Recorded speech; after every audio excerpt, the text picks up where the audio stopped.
If we're gonna date, you may have to defeat my 7 evil exes. You have 7 evil ex-boyfriends? 7 evil exes, yes.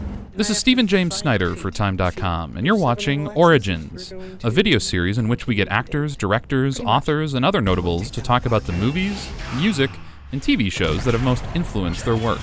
Edgar Wright has made a career out of mashing up genres and earning big laughs on screens both big and small.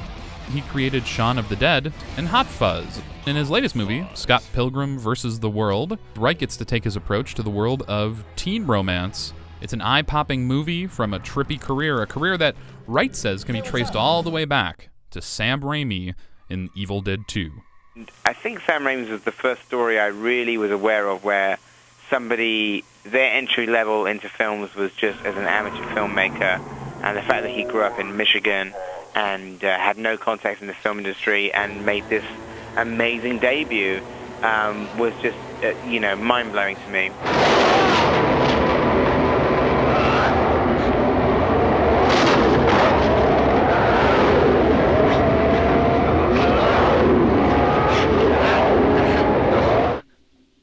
It's just not really a horror film. It's like sort of like Looney Tunes shorts.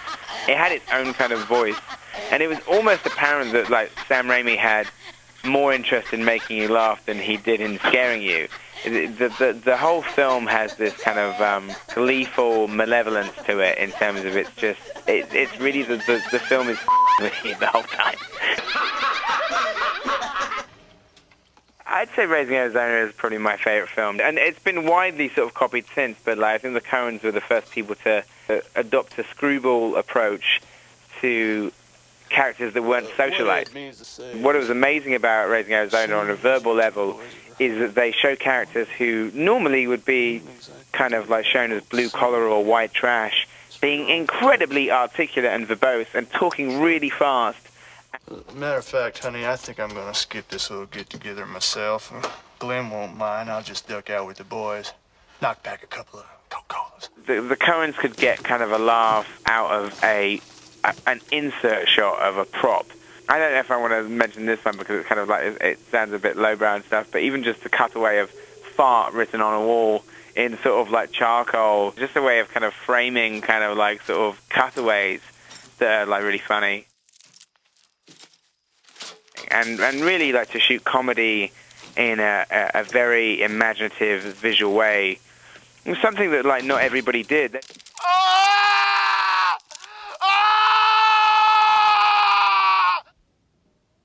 There's something going on out there. American Werewolf in London is one of my absolute favorite films. Again, because it has such a mix of genres, and it's really scary, and it's really funny, and it's very heartfelt. God! Fire! I'm burning up! Right in the middle of the transformation sequence, which is incredible and has these like Oscar-winning Rick Baker effects that were groundbreaking, it cuts to an insert shot of Mickey Mouse like on the TV. For no apparent reason, an inanimate object is watching this amazing transformation unfold, and I always thought that was like such a bizarre and inspired sort of choice in the middle of this amazing set piece to cut to an inanimate object watching.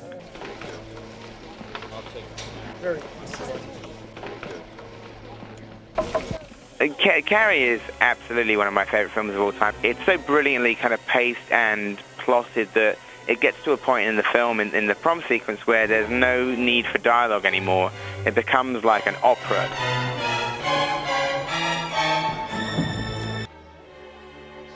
Brian De Palma creates like a 10-minute sequence where you're both willing this terrible event not to happen, and yet you also really want to see it at the same time. One of the greatest things you could say of a horror film is that you want the characters to kind of like, you want everything to work out. And I think every time I watch Carrie, I watch it sort of like hoping that the bucket of blood doesn't fall on Carrie White.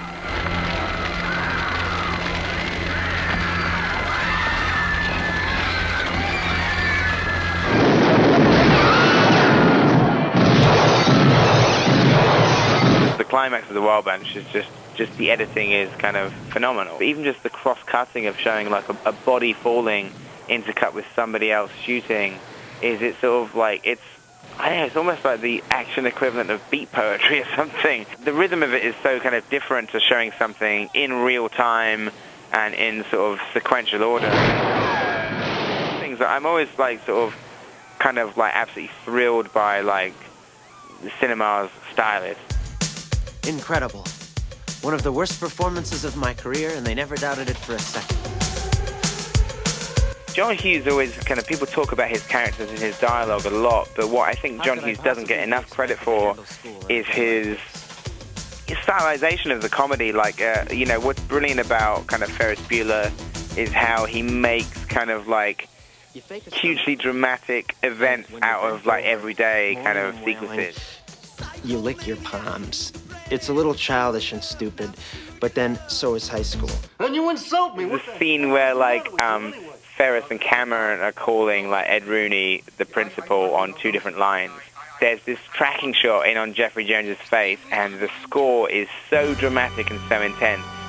And I just remember that being absolutely hilarious. Hey, Mr. Rooney, how you doing? Like, it makes kind of like a one-day playing hooky at school seem like the greatest adventure that's ever been told. And it's just such a brilliant kind of like encapsulation, and something that's definitely fed into Scott Pilgrim of like this not exaggerated version of events, but kind of like the glorification of this kind of youthful exuberance. Hi, how you doing? Ferris Bueller.